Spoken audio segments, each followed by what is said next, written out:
time to move to an island in the Caribbean Sea, Jamaica.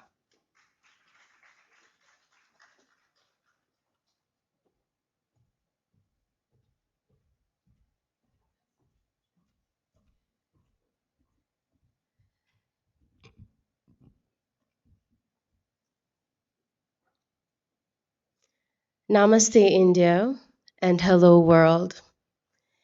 They say that broken crayons still color, but I find that broken girls, when given purpose, can paint the world anew.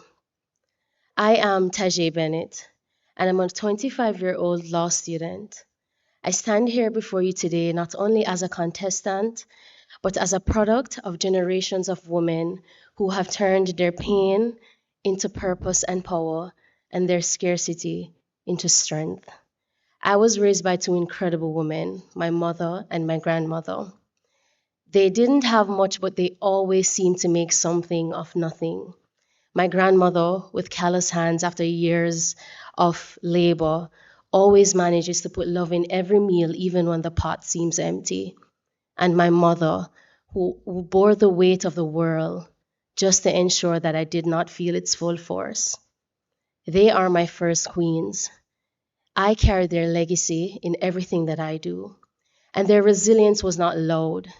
It was quiet, it was consistent, and it was incredibly strong. My life was not always beautiful. I know what it feels like to fall asleep to the sound of shouting. I know what it feels like to flinch at the sudden slam of a door.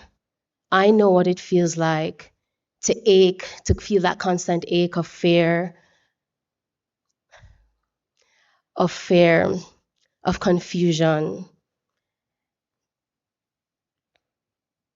I know what it feels like to feel the constant ache of fear, confusion, and the worst of them all, silence. I grew up in a household that was marked by abuse, where love seemed conditional and safety was not guaranteed. But I made a promise to myself that I would not be defined by what tried to break me, but I will instead let it fuel me.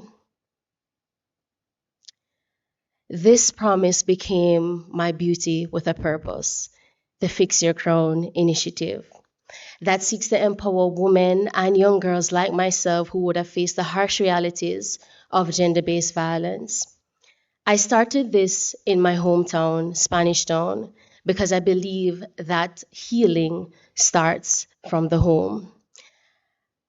I hosted emotional healing workshops where survivors shared their stories that mirrored mine. I took my advocacy to the media to increase government awareness and to gain public support. I marched in the streets to give back voices that were stolen because I believe that through the law, through advocacy, and through love, we can create a world where every woman feels safe and where every woman can wear her crown without shame but with pride. So I'm often asked, how do you do it? How do you smile? How do you walk confidently? How do you still see goodness despite all you have been through? And I would tell them, it's the strength of my mother and the faith of my grandmother.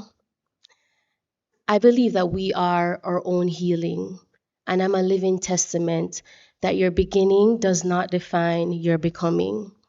So if it is one little girl filled with fear can sit in a room and say, she went through this and she made it out, then I can too. Then I would have already won more than any crown could offer. Thank you. Thank you, Jamaica.